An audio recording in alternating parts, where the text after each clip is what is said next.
నమస్తే. Welcome to our channel. ప్రస్తుతం మనతో సీనియర్ జర్నలిస్ట్ దాము బాలాజీ గారు ఉన్నారు. వారితో మాట్లాడదాం. సార్ నమస్తే సార్. నమస్తే.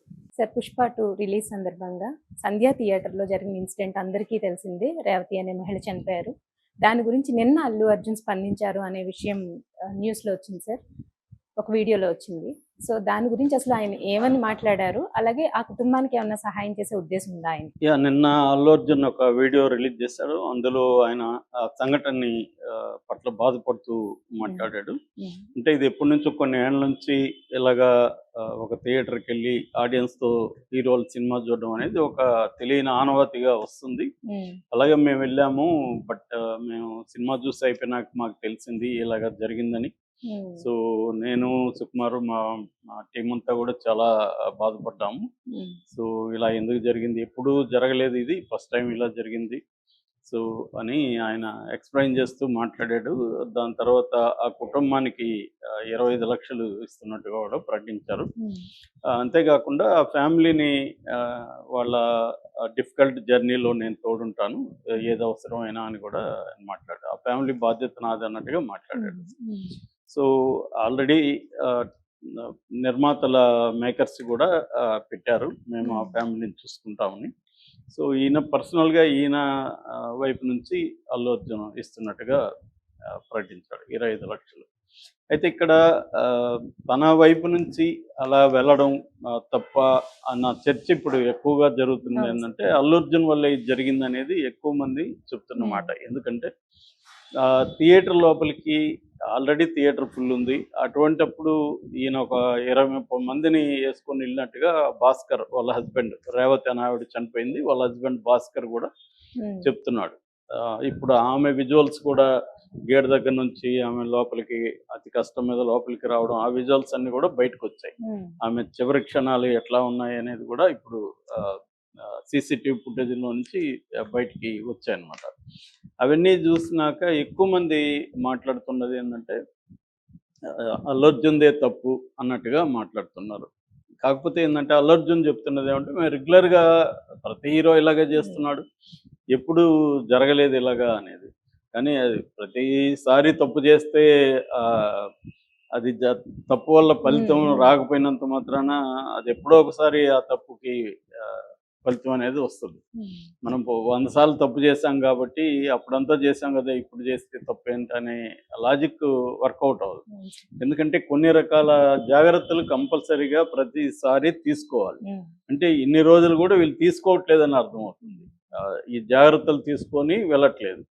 ఎందుకంటే ఎప్పుడైనా కూడా క్లోజ్డ్ స్పేసెస్లో క్రౌడ్ ఎక్కువైపోయినప్పుడు ఆక్సిజన్ అందదు. మనమంతా మనుషులంతా కార్బన్ డైఆక్సైడ్ వదులుతారు కాబట్టి బయటికి ఆక్సిజన్ అనేది రాదు. దానివల్ల సఫికేషన్ వస్తుంది మనకి. అందుకని తొక్కిసలాట్లు ఎక్కువ మంది ఈ సఫికేషన్తో చనిపోతుంది. దానికని తొక్కిసలాట్లు చనిపోయారంటే అర్థం వాళ్ళని ఎవరినో తొక్కి చనిపోయారని కాదు. ఎక్కువగా సఫికేట్ అయిపోయి ఆ గుంపుల్లో నుంచి ఎక్కువ మంది చనిపోతారు అన్నమాట. అందుకనే ఎక్కువ క్లోజ్డ్ ప్లేసెస్లో ఉన్నప్పుడు జాగ్రత్తలు, ఎక్స్ట్రా జాగ్రత్తలు తీసుకోవాలి. సో ఇక్కడ ఎక్కువగా జరుగుతుంది ఏంటంటే, వాళ్ళకి తెలుసు హీరోకి ఎంత క్రేజ్ ఉంటుంది, ఎంత జనం వస్తారని. సో ప్రాపర్గా పోలీసులకి ఇన్ఫార్మ్ చేయాలి, అట్లాగే థియేటర్ యాజమాన్యానికి చెప్పాలి, మేము ఇలాగ వస్తున్నాము, మిగతా వాళ్ళని ఎవరిని అక్కడ లేకుండా చూడండి అని. సో ఇదంతా ప్లాన్ చేసుకొని వాళ్ళు రావాలి. కానీ వాళ్ళు ఏంటంటే ఒక రిలీజ్ అయిన ఒక ఎగ్జైట్మెంట్ అదంతా ఉన్నప్పుడు వాళ్ళకి ఒక సెక్యూరిటీ మేనేజర్ ఉన్నాడు, అతను చేసి ఉండాలి. ఇప్పుడు అందుకనే సెక్యూరిటీ మేనేజర్ మీద కూడా కేసు పెట్టారు పోలీసు. ఎందుకంటే అతను ప్రాపర్గా పోలీసులకు ఇన్ఫార్మ్ చేయాలి ఎంత క్రౌడ్ రావచ్చు ఏంటని. యాక్చువల్గా అల్లు అర్జున్కి గతంలో కూడా ఆ కేసుని హైకోర్టు కొట్టేసింది. కానీ అప్పుడు కూడా ఇతను వాళ్ళ ఫ్రెండ్ దగ్గరికి నంద్యాల శిల్పా రవిచంద్రారెడ్డి దగ్గరికి వెళ్ళినప్పుడు అప్పుడు కూడా పోలీసులకు ఇన్ఫార్మ్ చేయలేదని పోలీసులు బలయ్యారు. అప్పుడు కూడా అల్లు అర్జున్ది క్లియర్గా తప్పు ఉంది. ఎందుకంటే తాను వస్తున్నట్టు పోలీసులకు ఇన్ఫార్మ్ చేయాలి. తన ఫ్రెండ్ దగ్గరికి వెళ్ళినా ఎక్కడికి వెళ్ళినా సెలబ్రిటీస్ అనేవాళ్ళు ఇన్ఫార్మ్ చేయాలి పోలీసులకి. ఎందుకంటే it becomes law and order problem.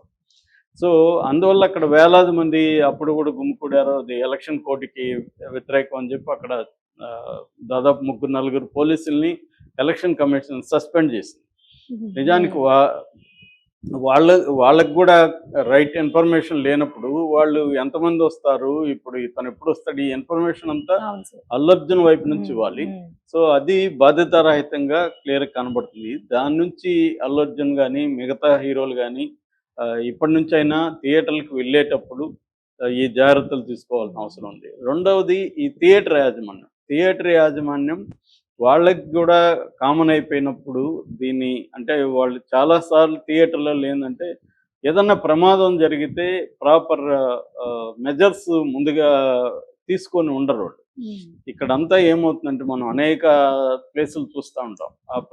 ఎ ఎట్లా జనం ఉంటారంటే ఏదన్నా జరిగితే ఏమవుతుందా అనిపిస్తా ఉంటది. ఎందుకంటే ఇక్కడ అవినీతి ఇవన్నీ ఉంటాయి గాబట్టి వీళ్ళకి పర్మిషన్‌లు ఇచ్చేస్తా ఉంటారు తీసుకునేటప్పుడు. సో దాని తర్వాత ఏదైనా ప్రమాదం జరిగినప్పుడే ఈ చర్చ వస్తా ఉంటది తప్ప ప్రమాదం జరగనన్ని రోజులు అది నడుస్తూనే ఉంటది. సో అందుకని ఇప్పుడు ఈ సంఘటన పట్ల గవర్నమెంట్ కూడా ఒక చిన్న విచారణ లాంటిది జరిపించాలి. పోలీసుల విచారణ అనేది సరిపోదు. ఎందుకంటే ఇవన్నీ బిగినింగ్‌లో హడావిడి ఉంటది. మనం అంతా చెప్పుకుంటాం. 4 రోజులు పోయినాక ఇది నీరు గారిపోతుంది. ఎవడు పట్టించుకోడు.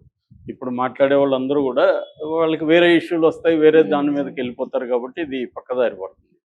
అయితే ఇప్పుడు మళ్ళీ అల్లు అర్జున్ మీద కేసు పెడితే మాత్రం ఆయన మీద ఉన్న సెక్షన్‌లో అయితే బిఎన్ఎస్ కింద 105, 118 ఈ 2 సెక్షన్ల కింద పెట్టారు. ఈ 2 సెక్షన్ల కింద 5-10 ఏళ్ళు జైలు శిక్ష పడే అవకాశం ఉంది. ఎందుకంటే ఒకరి మరణానికి కారణమయ్యారు అన్నదే ఆ సెక్షన్ అన్నమాట. హత్య కాదు గానీ మరణానికి దారి తీయడానికి కారణమయ్యారు అన్న దీంట్లో ఈయన మీద థియేటర్ యాజమాన్యం మీద సెక్యూరిటీ మేనేజర్ మీద పెట్టారు. అట్లాగే పోలీసుల వైపు నుంచి ఏమన్నా వైఫల్యం ఉందా అన్న యాంగిల్‌లో కూడా దీన్ని విచారించాల్సిన అవసరం ఉంది. పోలీసులైతే మా దీంట్లో ఏం వైఫల్యం లేదని చెప్తున్నారు. కానీ ఇప్పుడు అటువంటి సంధ్యా థియేటర్ అంటేనే విపరీతమైన క్రౌడ్స్ వస్తారు. పోలీసులు జనరల్‌గా సెక్యూరిటీ పెడతారు గానీ అది సరిపోదు. సో అల్లు అర్జున్ వచ్చింది మాకు కరెక్ట్‌గా టైంకి చెప్పలేదని వాళ్ళు చెప్తున్నారు.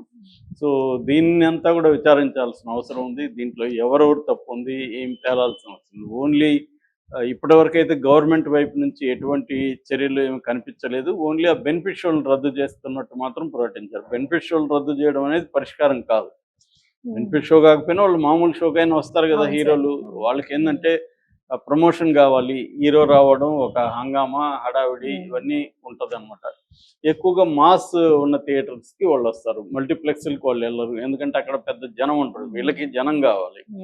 సో, ఆ జనం ఉన్న మా సింగిల్ స్క్రీన్ అంటే ఆర్టీసీ క్రాస్ రోడ్‌లో ఎక్కువగా సంధ్య, సుదర్శన్ ఇలాంటి థియేటర్లు అక్కడ ఎక్కువుంటాయి. సో, వాటికి ఎక్కువ వస్తుంటారు.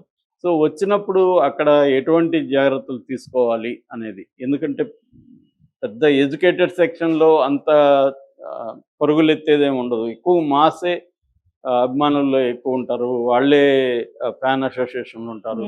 వీళ్ళు ఒక హంగామా క్రియేట్ చేస్తారు. కావాలనే పెద్ద ఎత్తున ఆర్గనైజ్ కూడా చేస్తారు. ఎందుకంటే కనబడాలి క్రౌడ్ అని. సో, అందువల్ల ఇప్పుడు అల్లు అర్జున్ ఓన్లీ డబ్బులిస్తే సరిపోదు. ఇప్పుడు ఇదే వేరే ప్లేస్‌లో మన ఫర్ ఎగ్జాంపుల్ నా వల్ల ఎవరన్నా చనిపోతే నేను డబ్బులిస్తాను నన్ను వదిలేయనట్టు చట్టం వదులుతుందా? వదలదు మామూలుగా అయితే. సో, అల్లు అర్జున్ అయినా ఇంకొకరైనా చట్ట ప్రకారం ఖచ్చితంగా ఈ కేసుని ముందుకు తీసుకెళ్ళి చర్య తీసుకుంటేనే నెక్స్ట్ జరగకుండా అందరూ కూడా జాగ్రత్తలు తీసుకుంటారు ఒకటి. రెండవది ప్రభుత్వం వైపు నుంచి థియేటర్ పరిస్థితి ఏంటి? థియేటర్‌లో కూడా సెక్యూరిటీ స్టాఫ్ ఉంటారు మామూలుగా. సో, వాళ్ళెందుకు వాళ్ళ వైఫల్యం ఏంటి? వాళ్ళ మీద ఏం చర్యలు తీసుకోవాలి? ఇవన్నీ కూడా చేయాల్సి ఉంది. సో, ఆ థియేటర్‌ని క్లోజ్ చేస్తున్నారని కూడా వార్తలొచ్చాయి. అది